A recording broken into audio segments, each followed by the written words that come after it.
Let me tell you about a hot October morning in 1987 in a place called Pecos County, Texas. Now, when I say hot, I want you to understand what October means out in the Trans-Pecos. The calendar says fall, but the sun out there doesn't read calendars. By 9 in the morning, the light comes down so hard and so white off the caliche that men squint even in the shade, and the horizon shimmers like water that isn't there, which, as you're going to find out, is exactly what this whole story is about. Water that isn't there, and water that is. Behind the First Cattleman's Bank on Main Street in Fort Stockton, somebody had staked down a big rental tent, the color of a dirty eggshell, and propped the flaps open on both ends, praying for a breeze that never came.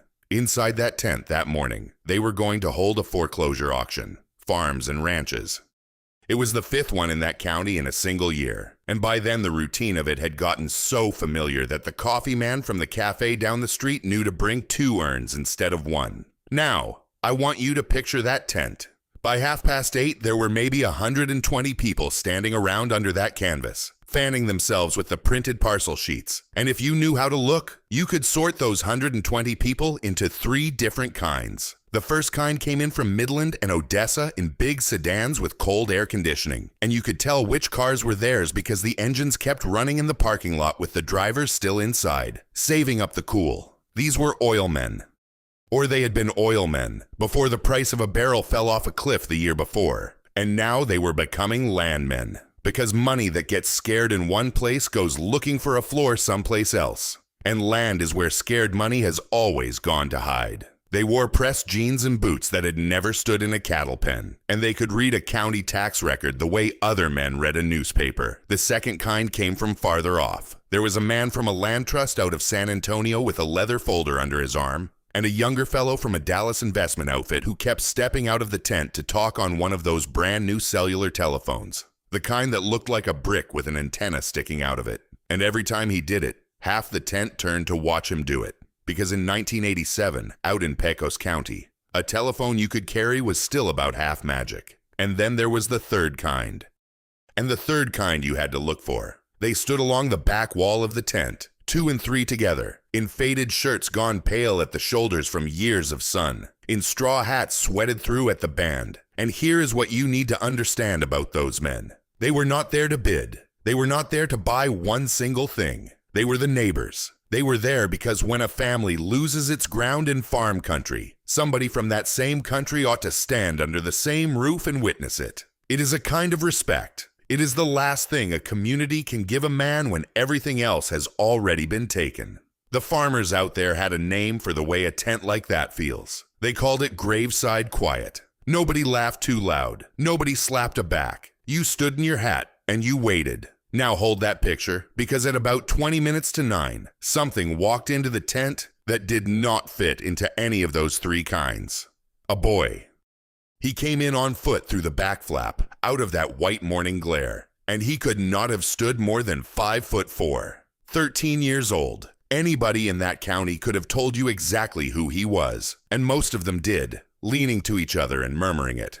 That was the Hartman boy, Eli Hartman. He was wearing a work shirt that had been patched at the left elbow with a square of darker cloth, the stitching done careful by hand, the way a mother stitches when there is no money for a new shirt, and no shame in saying so. His boots were Risoled. His hat was an old one of his grandfather's, too big for him, the brim wavy from years of rain and sweat that had nothing to do with him. He had walked the 2 miles in from the Hartman place on the Coyanosa Road, and the dust of it was still on him to the knee.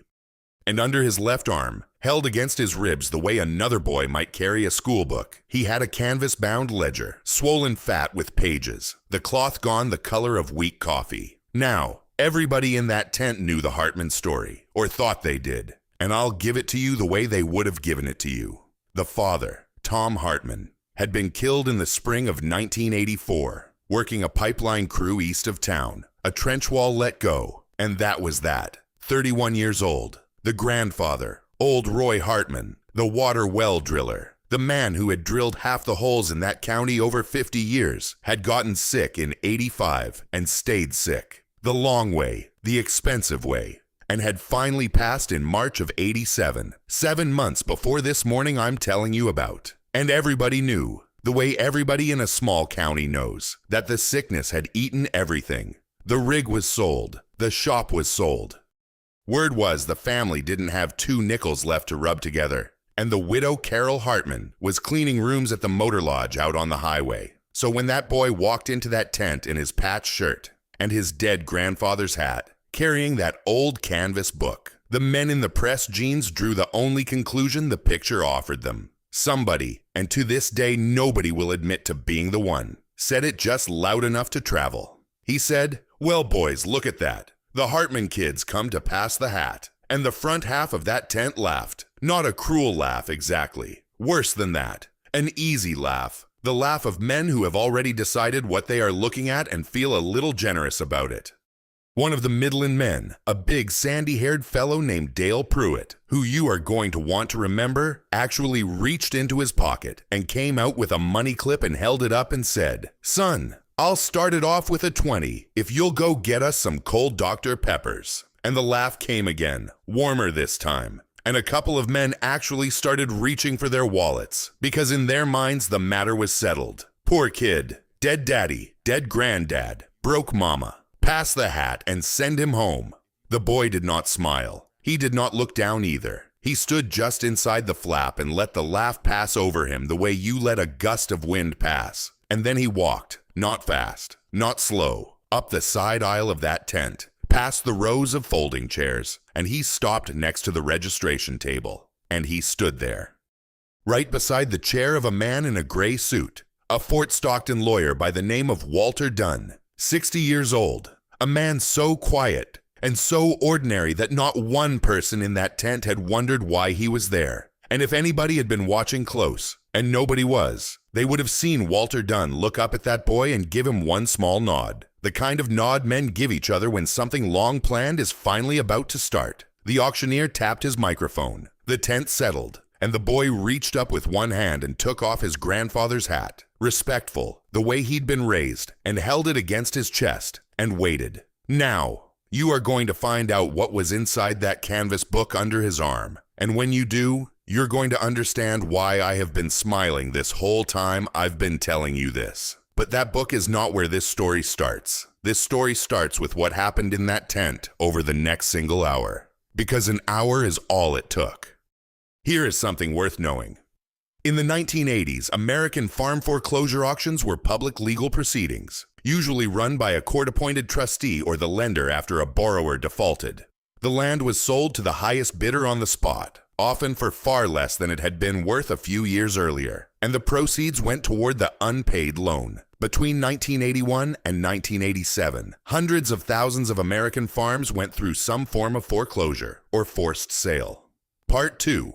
1 hour. The auctioneer that morning was a man named Buck Tillman, out of San Angelo, 58 years old, a turquoise bolo tie at his throat, and a voice like gravel rolling down a tin roof. 26 years on the land and livestock circuit. And let me tell you something about a man like that. An auctioneer who has worked hot tents in West Texas for 26 years can read a crowd the way a preacher reads a congregation. He knows when the room is stiff. He knows when to tell a joke. He knows when to slow his chant down and let a number sit in the air and do its own work. Buck opened the morning easy, with the parcels everybody wanted. A half section of irrigated cotton ground out toward Belding with 2 good wells went to the Dallas telephone man after a brisk little fight with one of the Midland sedans. A quarter section with a decent brick house on it went to the San Antonio Trust. The numbers were strong, and the front rows were enjoying themselves, the way men enjoy themselves when the world is being marked down and they are the ones holding the markers. Buck told a joke about a banker and a rain gauge. The tent loosened. Money was moving, and moving money makes a crowd feel smart. And then, a little before 10 o'clock, Buck Tillman squared up his sheet and called Parcel 7, and the temperature in that tent changed. I don't mean the heat. The heat never changed. I mean the other temperature, the one a crowd has. Because Parcel 7 was the old Cobble farm, 640 acres on the Coyanosa Flats, and 10 years before, it had been some of the prettiest cotton ground in the county, laid out in quarter-mile rows you could fire a rifle down. But everybody in that tent knew what had happened to the Cobble place, and what had happened was the water. The wells had started pulling sand in '82. Marvin Cobble had deepened them once, then twice, chasing the water table down like a man chasing his own hat in the wind. And the third time, the pump man told him there was nothing left down there worth chasing. Dead wells on dry land in West Texas. You might as well auction 640 acres of the moon. Buck knew it too. You could hear it in his voice, the way the brightness went a little professional. He opened parcel 7 asking $40,000, got silence, dropped to 30, got silence, dropped to 20, and somewhere in the middle rows a man said, not even quietly, "Ain't nothing under that place but more Texas." And the tent chuckled, and Buck let it have its chuckle, because what else do you do? And that is when the boy leaned over and said something to Walter Dunn, and Walter Dunn raised paddle number 9. $20,000, said Buck Tillman to the gentleman at the table. And then the whole tent worked out at the same moment whose lawyer that quiet gray man was, because the boy was standing right there beside him with his hat against his chest. And the laugh that went up then was the biggest one of the morning. Dale Pruitt turned all the way around in his folding chair. He said, "Buck, hold on now. I believe the kid's bidding his Dr. Pepper money." Somebody else hollered, "Careful, son. That's a mighty big sandbox." The laughing went on long enough that Buck had to pop his microphone twice. But here's the thing about an auction. An auction does not care who is laughing. An auction only cares who bids next. And nobody did. The San Antonio man looked at his folder. The Midland men looked at their boots. 640 acres with dead wells was not worth one borrowed dime to a single soul under that canvas. Going once, going twice. Sold. Parcel 7, $22,500 after a half-hearted nibble from somebody in back. To bidder number 9. The boy didn't smile. He put one finger inside the canvas book, like a man marking his place in a Bible, and waited. Parcel 8. The Whitlock Ranch. 3,200 acres of grazing land running up against the hills. And the same story told in a different key. The Stockwells had gone weak, then bitter, then dry. And Howard Whitlock had hauled water in a tank truck for 2 years before the bank quit pretending with him. Grass country with no water is not grass country. It is scenery. Buck opened it at $50,000, walked it down like a man walking down a staircase in the dark, and paddle number 9 took it at $61,000. After the San Antonio Trust made one pass at the thing just on principle, and then thought better of it. The laughing had stopped by then. I want you to mark that. Somewhere between parcel 7 and parcel 8, the laughing stopped, and the leaning forward started, and 120 people began doing arithmetic in their heads. The same arithmetic, which was, where in the name of all that is holy is a 13-year-old boy in a patched shirt getting this kind of money. Parcel 9, the Reyes Place. 960 acres, a good adobe house under big cottonwoods, working pens, and the same dead water under all of it.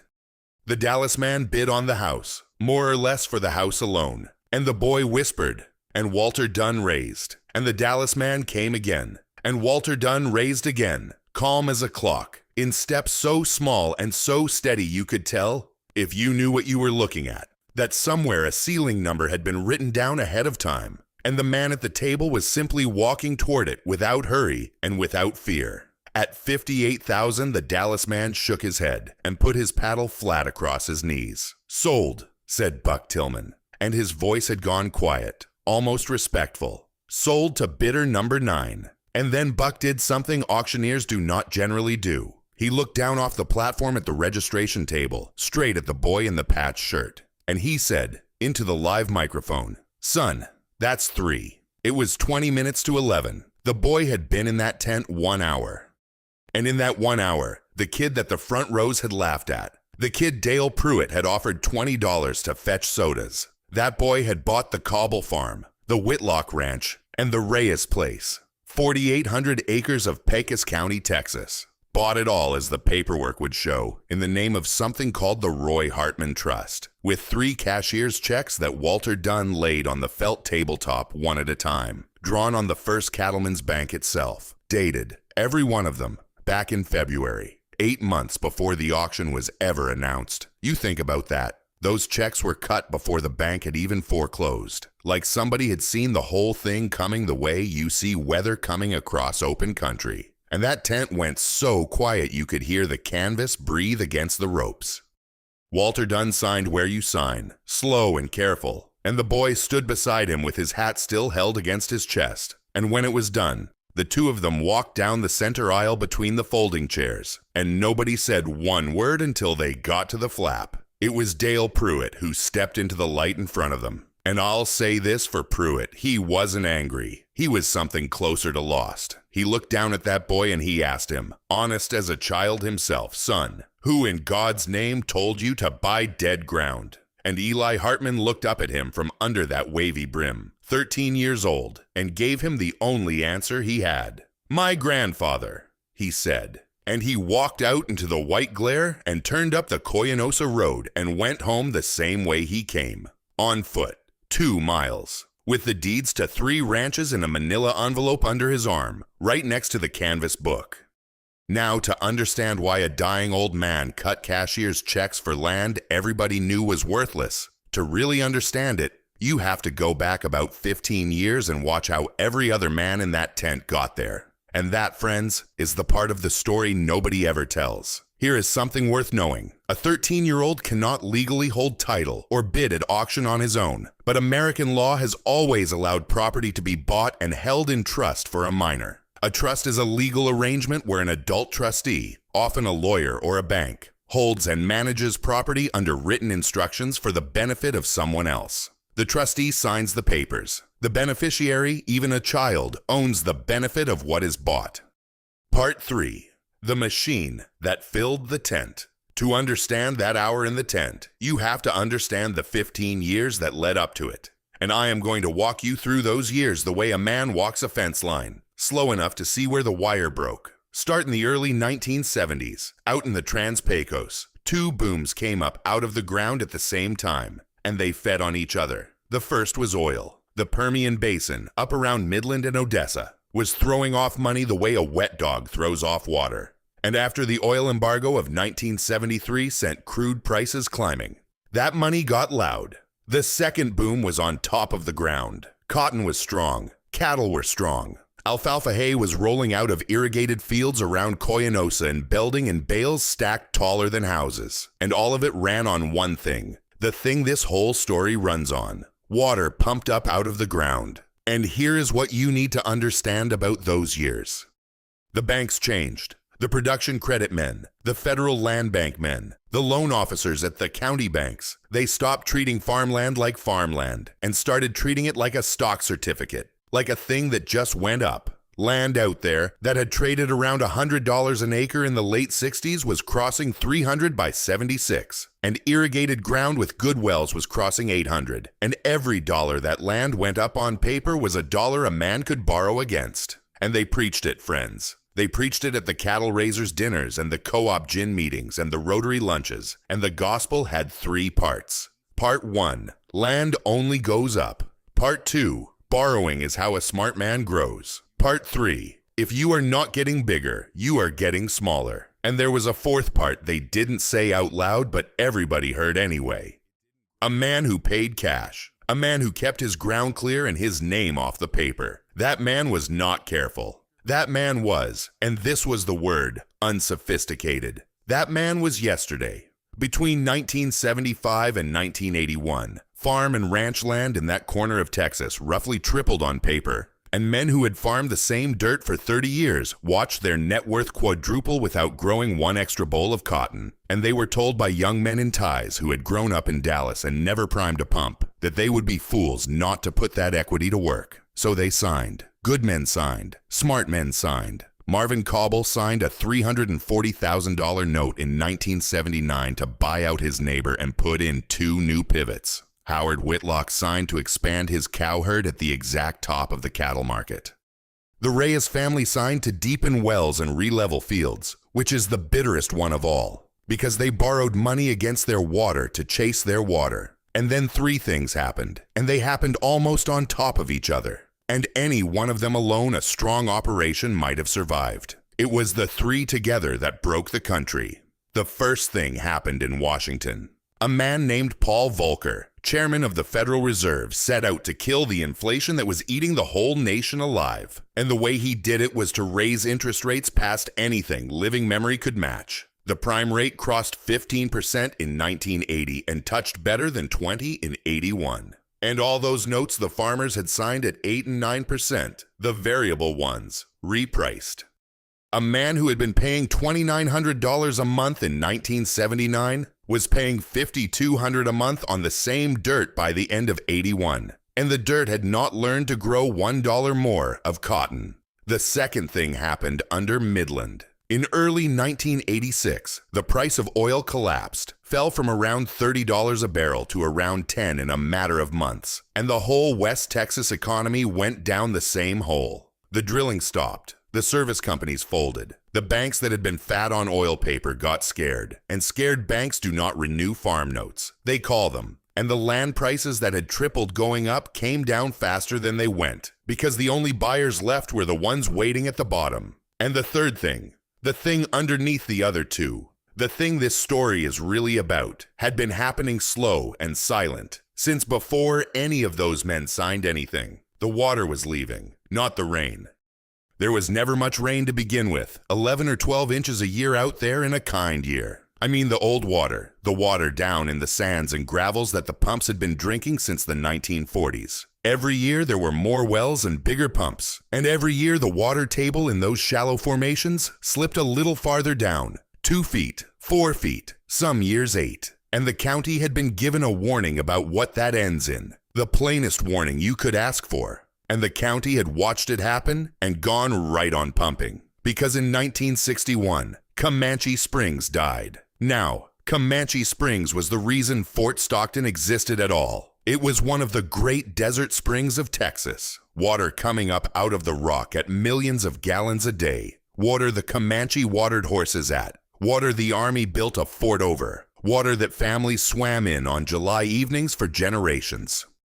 And through the 50s, as the irrigation pumps multiplied west of town, that spring flowed weaker every year. And in March of 1961, it simply stopped. The swimming pool sat empty. The ditch farmers east of town, who had farmed off that spring water for 80 years, lost everything. And the courts told them, in language that has mattered in Texas ever since, that under Texas law, a man may pump what is under his land even if the springs die.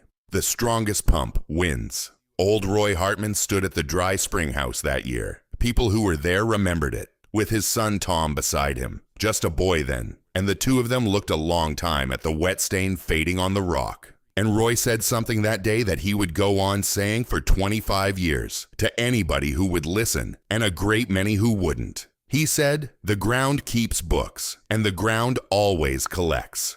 By the fall of 1987, the collecting was general. The numbers tell it plain.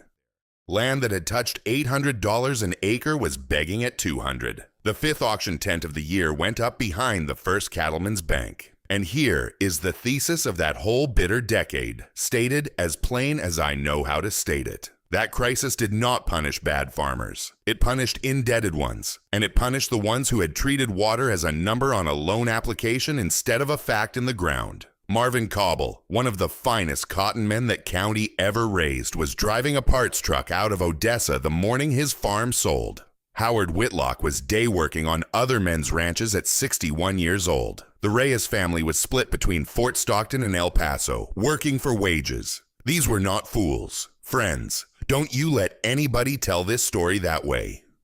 These were men who listened to the same bankers and the same newsletters and the same dinners as everybody else, and drew the reasonable conclusion that the men in suits knew what they were talking about. Roy Hartman drew a different conclusion, but Roy had an advantage no banker could print, and it was not money. It was 50 years of canvas books, and now it is time I told you what was in them. Here is something worth knowing. The American farm crisis of the 1980s is considered the worst rural economic disaster since the Great Depression. Farm debt in the United States more than doubled between 1975 and 1983. And when interest rates spiked and land values collapsed, an estimated 300,000 farms were lost to foreclosure, bankruptcy, or forced sale, hollowing out small towns across the country for a generation. Part 4. 50 Years of Canvas. Books now. I am going to tell you about the books. And to do that, I have to tell you about the man who kept them, because the books were the man. Roy Hartman drilled his first water well in Pecos County in 1937, 20 years old, working for another man's outfit for $1 a day and the learning. By 1946, he had his own cable tool rig, and from that year until his hands gave out, there was hardly a windmill, a stock well, an irrigation hole, or a house well put down in that county that Roy Hartman didn't drill, deepen, clean out, or get called to look at when it went wrong. 50 years. Some men fish their whole lives in one river. Roy Hartman drilled his whole life in one county. And a county, friends, is not very big when you put 5 decades into knowing it. And from the very first well, he wrote it down. Every hole.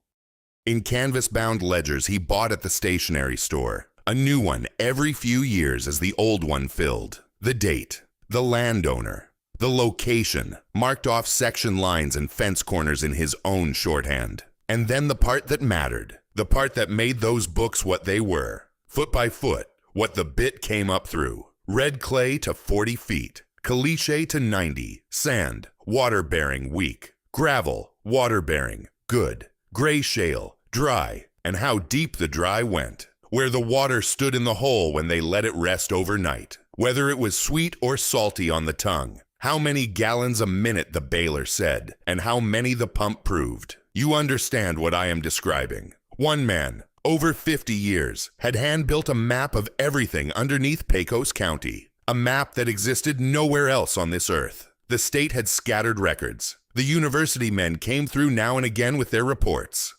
But nobody had what Roy Hartman had, which was the actual diary of the ground itself, written one well at a time in pencil that never lied, because it had no reason to. And in those books there was one entry that mattered more than all the rest of them put together. Page after page in the book for 1969, the Cobble place. Not Marvin's entry. Marvin's father, old Ben Cobble, who farmed it before him. Here is what happened, and Roy told it to exactly one living soul. So I can tell it to you. In 69, Ben Cobble was flush off 2 good cotton years, and he got ambitious, and he hired Roy to put down a deep test hole, deeper than anybody drilled out there, because Ben had heard a Midland geologist talk at a field day about the old buried reef, the Capitan Reef. An ancient ocean reef of hard porous limestone, hundreds of millions of years old. The same rock that holds up the Guadalupe Mountains and runs underground in a great horseshoe through that country. Deep, far below the tired shallow sands everybody pumped. Where you can reach that reef rock, it carries water in cracks and channels. Real water, old water. So Roy drilled. 1,100 feet, 1,200. Slow, hard, expensive footage. And at 1,210 feet, the bit fell half free into broken cavity rock, and the hole made water like nothing Roy had seen in 30 years of drilling. The bailer couldn't dent it. It rose 600 feet up the casing and sat there, and when they tasted it off the bailer, it was sweet. Sweet water, big water, a county's worth of water, sitting down under the Coyanosa Flats where God and one stubborn driller knew about it. And then the cotton market broke in 1970. And Ben Cobble looked at what it would cost to case and equip a 1,200-foot irrigation well, and the number frightened him, and he told Roy to plug the hole, cap it, charge him for the footage, and to please not go telling the county his neighbor had drilled himself a $4,000 dry-looking hole. Pride, you see. Roy did what the customer asked. He plugged it clean. He kept the confidence, because a driller who talks goes broke. But he wrote it down, every foot of it, depth, rock, rise, taste, flow, and in the margin, in pencil, he wrote one line, reef under the flats, confirmed. Now run the years forward and watch what that entry meant. Through the 70s, Roy watched the whole county leverage itself against the shallow sands, against water he had personally measured dropping year after year, well by well, in his own books. He tried to say it. He told Ben's boy Marvin, right at Marvin's own kitchen table in 79, with the loan papers for the new pivots sitting between them, that the sand wells had maybe 10 years in them, and that paper lasts longer than water. And Marvin, who was not a fool, who was doing what every smart man he knew was doing, laughed gentle and said, "Roy, you're a fine driller, but you ain't a banker." And Roy put on his hat and said something Eli would hear him say 100 times after. He said, "No, sir, but the ground keeps books too, and I've read them." Roy Hartman never signed a note in his life. He buried his son in '84, and the sorrow of that is its own story I am not going to walk through, except to say this. After Tom died, the old man's attention settled on the grandson entire. And in '85, when the doctors in Odessa told Roy what was growing in him, and roughly what it would take, and roughly how long, Roy Hartman did not get his affairs in order the way most men do, which is to say, sadly, and small. He got them in order like a man loading a rifle. Quietly, over about a year, while everybody assumed the sickness was eating the money, Roy sold it all himself, on his own schedule, at fair prices, to buyers from out of the county. The rig, the shop on Callahan Street, the equipment yard, the quarter section he'd bought in '53. He turned 50 years of work into cash before the oil crash bottomed everything, and he carried that cash to Walter Dunn, the one lawyer in town he trusted, and the two of them built the Roy Hartman Trust, with Walter as trustee and one beneficiary, age 11. And then came the part I find I cannot tell quite steady. That last winter, the winter of '86 going into '87, while the county assumed a sick old man was fading in a back bedroom, Roy Hartman spent his evenings at the kitchen table with his grandson and a stack of canvas books, teaching 3-4 nights a week. Carol keeping the coffee on, how to read a driller's log, what caliche is and what it means, why a well sands up and what a static level is, and how you tell tired water from dead water from water that was never there. And again, back to the book for '69, to the cobble pages, until the boy could recite the footage like scripture. 1,210 feet. Broken reef rock. Rose 600. Sweet. He told the boy how it would go. The cobble place would break first, then Whitlock, then Reyes, all three sitting over that buried arm of reef, all three worthless to every man who only knew what the shallow sands had quit doing. "There will be a tent," Roy said. "There is always a tent." You take the books, you stand by Walter, you keep your hat in your hand and your mouth shut, and you let them laugh. Laughing is free. Let them have it. In February, Walter Dunn walked into the First Cattlemen's Bank and had 3 cashier's checks cut against the trust, amounts figured off Roy's penciled ceilings, and put them in his office safe. Roy Hartman died the 11th of March, 1987, at home, with the boy reading him footage out of the 1952 book, which Carol always said was the only medicine that ever did him any visible good. He left no speech behind. He left books, a trust, a lawyer, a trained boy, and one sentence the boy carried into that tent the way other men carry a rabbit's foot. Water doesn't lie to the man who spent 50 years writing down where it lives. Here is something worth knowing. A driller's log, or well log, is the written record a water well driller keeps of each formation encountered while drilling, layer by layer, along with water depths and yields. Today, most states, Texas included, require these logs to be filed with the state, and they form the backbone of modern groundwater science. But for much of the 20th century, logs were private records, and an experienced local driller's books often held knowledge of an aquifer that no government agency possessed.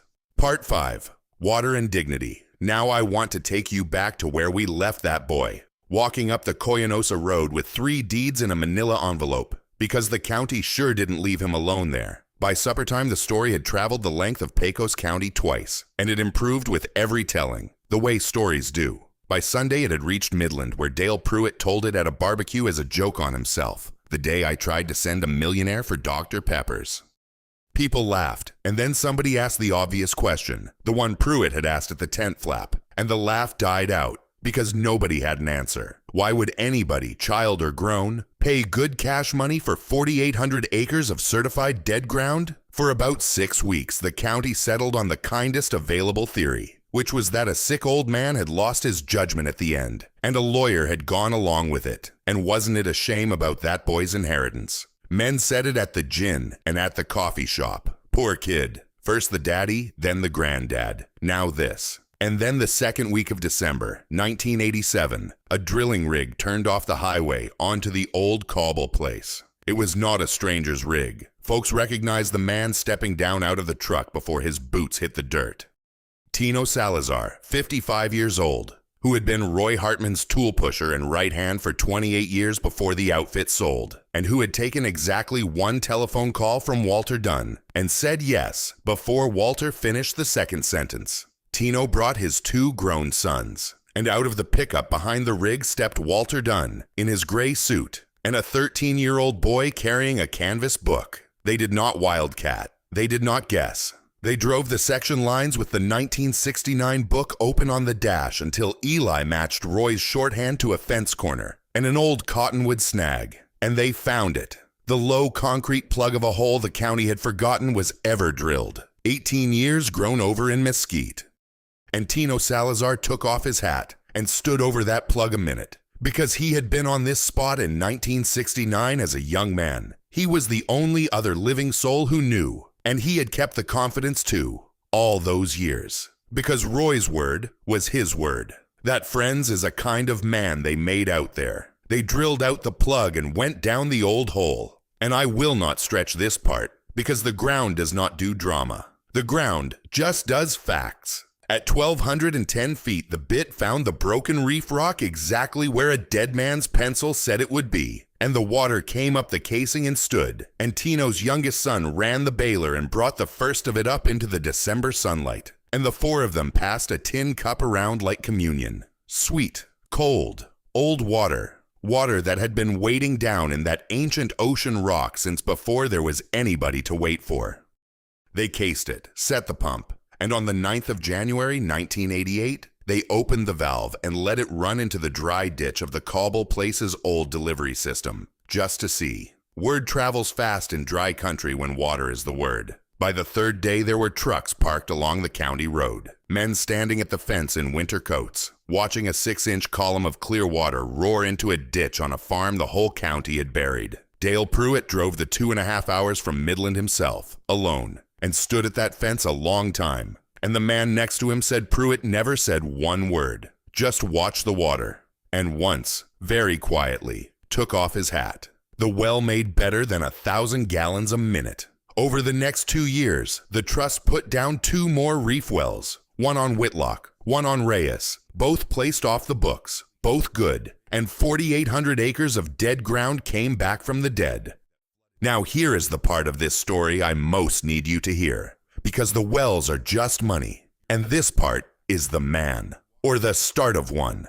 That spring, Walter Dunn drove to Odessa, to a parts warehouse, and asked for Marvin Cobble, and put a proposition to him in the break room over vending machine coffee. The trust needed a farm manager for the Cobble place. House, wages, a piece of the crop. Marvin Cobble stood there with his coffee and his pride, a 56-year-old man being offered his own dirtbag as hired help. And the silence got long. And what tipped it, Marvin told people later, was that the offer came with a message from the boy. Walter took out a note in a 13-year-old's careful handwriting and laid it on the table. And the note said, "My grandpa said you were the best cotton man in the county, and the water quit you before you ever quit it." The Reyes family got their own letter. Come home if you want to. The house is yours on a lease as long as you'll farm it.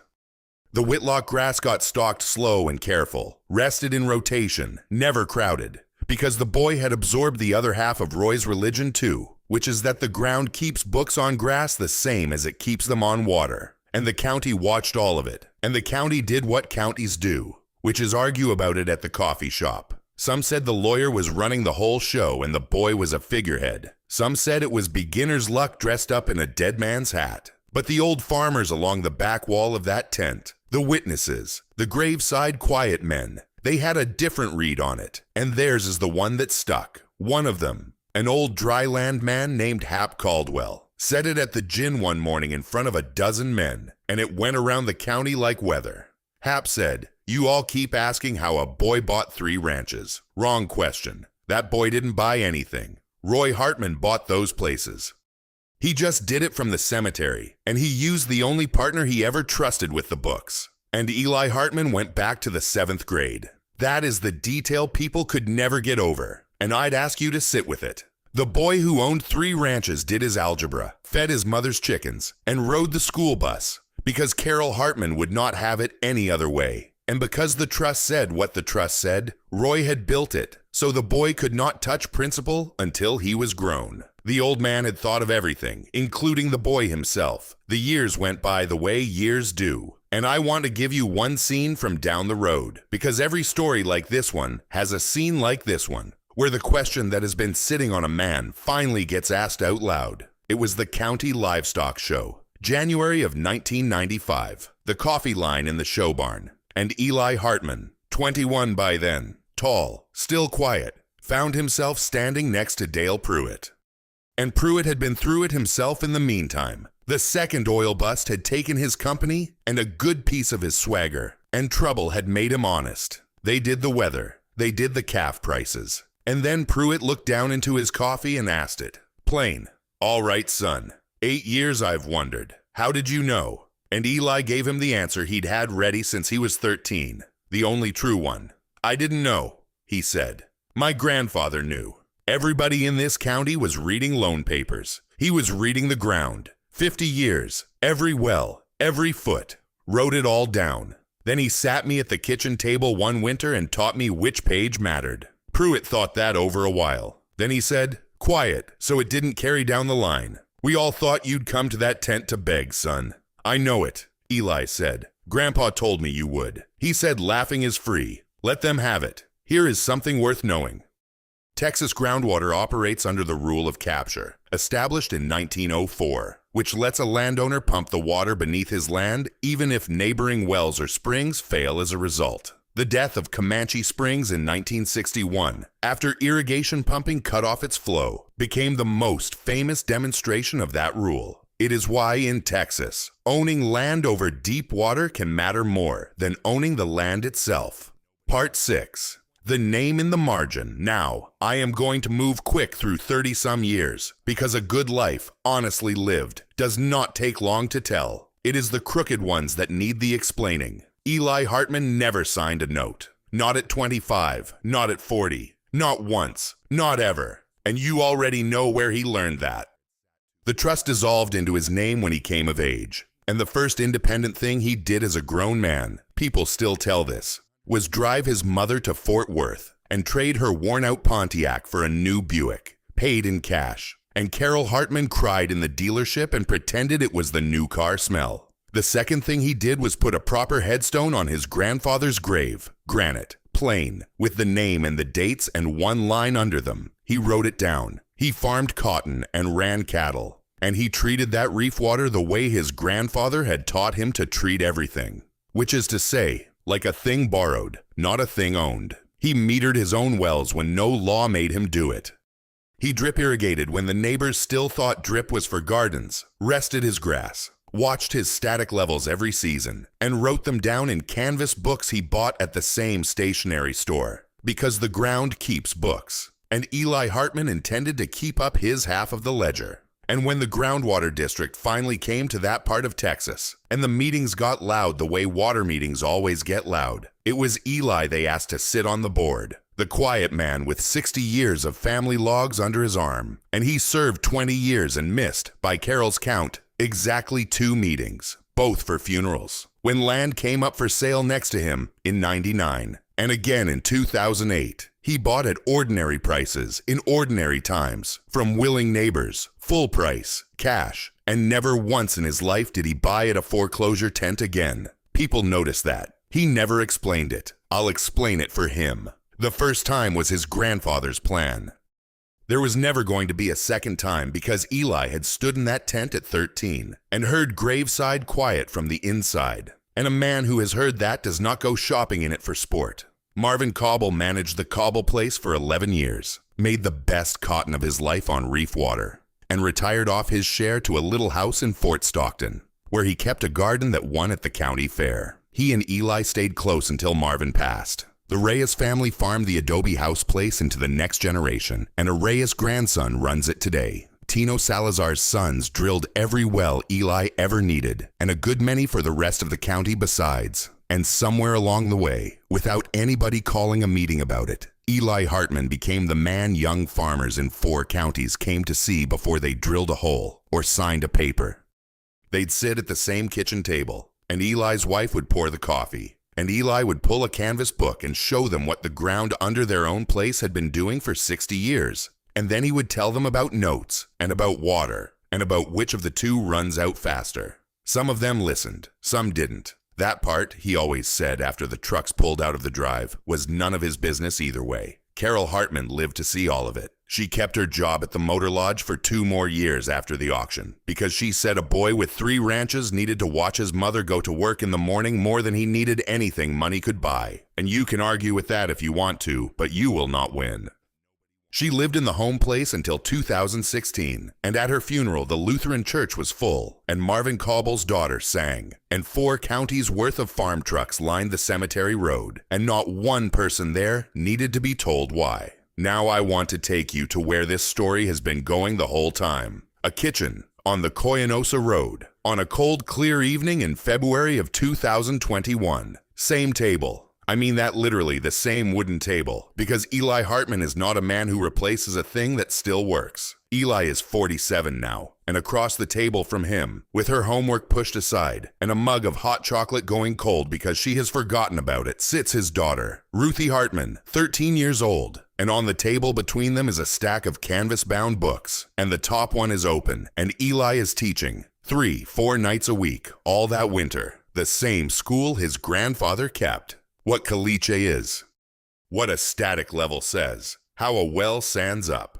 how you tell tired water from dead water from water that was never there. Ruthie is quick, quicker than he was, he'll tell you that himself, and she has gotten to the age of real questions. And on this particular evening she asks one. She says, "Daddy, show me the page, the one from the auction story, the real one." So Eli reaches down the stack and finds the book for 1969, the canvas gone soft as an old shirt. And he opens it to the cobble pages and turns the book around to face her. And Ruthie reads down the old pencil, foot by foot, the red clay and the caliche, and the long gray nothing, all the way down to 1,210 feet, to the line about the broken reef rock and the water that rose 600 and sat, and the one word, sweet. And in the margin beside it, she finds Roy Hartman's old penciled note, reef under the flats, confirmed, but under that, friends.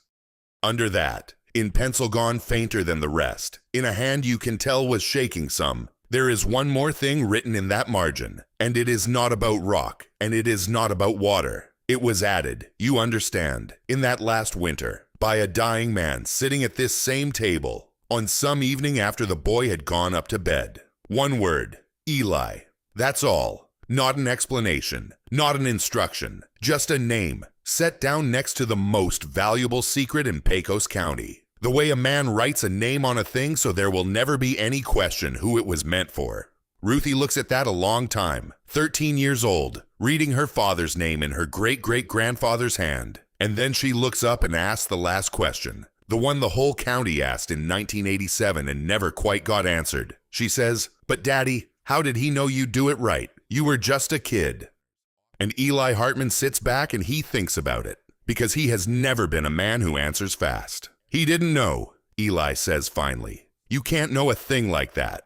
But he'd spent 50 years writing down what was true and waiting on it. And I guess at the end he decided people work about like wells do. You can't tell much from the surface. You have to go down to where a person really is and read what's there and trust your own log. He went down. He read me. He wrote my name.